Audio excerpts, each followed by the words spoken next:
예수님께서 말씀하시자 기적이 일어났습니다. 38년 동안 누워있던 이 병자가요 벌떡 일어나게 됐어요. 이 사건, 38년 된 병자를 고치신 이 사건은 사복음서 중에서 유일하게 요한복음에만 기록된 하나님의 말씀입니다. 그렇다면 왜 성령 하나님께서는 요한을 통해서 이 말씀을 기록하게 하셨을까요? 첫째로 주님은 고통 속에 있는 우리를 반드시 구원하신다는 것입니다. 예수님께서는 보란듯이요 안식일날 찾아가셔서 38년 된 병자를 일으키셨어요. 누구 하나 찾아오는 사람도 없고 도와줄 사람도 없었을지도 몰라요. 그런데 우리 주 예수님의 눈에는 그런 사람도 세상 그 무엇과도 바꿀 수 없는 존귀한 자였어요.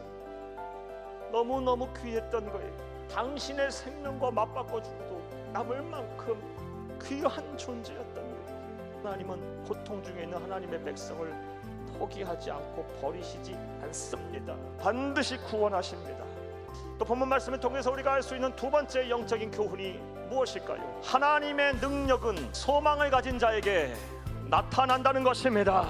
하나님은 소망의 끈이 끊어지지 아니한 사람, 하나님을 향하여 소망을 둔 자에게 일하셔요. 그런 자에게 하나님의 능력이 나타나는 거예요. 이 사람에게 네가 낫고자 하느냐라는 이 말씀부터 물어보신 이유가 무엇입니까? 아직도 소망이 살아있음을 보고 하나님께서 일어나 내 자리를 들고 걸어가라 라고 말씀하십니다. 하나님의 능력은 소망을 가진 자에게 나타납니다. 우리 삶이 힘들고 어렵더라도 소망의 끈을 놓지 마시기를 바랍니다. 셋째로 하나님의 은혜를 받았으면 완전히 변화된 삶을 살아야 한다는 것입니다. 이후에 예루살렘 성전에서 병에서 고침을 받은 38년 된 그 환자를 다시 만나셨어요. 다시는 죄를 범하지 말라라는 당부의 말씀을 하셨어요. 이 38년 된 병자의 발병 원인이 죄 때문이었음을 알 수 있어요. 이를 통해 우리는 죄의 무서움을 우리가 배우게 돼요. 하나님의 진노와 심판의 무서움을 배우게 돼요. 예수님의 당부를 통해 또 알 수 있는 또 다른 사실은 사람은 참 안 변한다라는 거예요. 38년이라는 시간은 긴 시간이에요. 인생 전체예요. 그런 고생을 했으면서 또 죄를 짓거라는 것을 아셨기 때문에 예수님께서 다시는 죄를 범하지 말라, 더 심한 것이 생길 테니 다시는 죄를 짓지 말라라고 당부의 말씀을 하십니다. 예수를 믿고 하나님의 은혜를 받았으면 사람이 달라져야 합니다.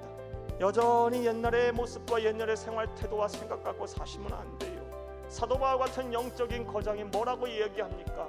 나는 날마다 죽노라. 우리도 날마다 죽어야죠. 예수와 복음 앞에 날마다 죽어야죠. 무엇보다 하나님의 은혜를 받았으면 완전히 변화된 삶을 사시기를 간곡히 부탁을 드립니다.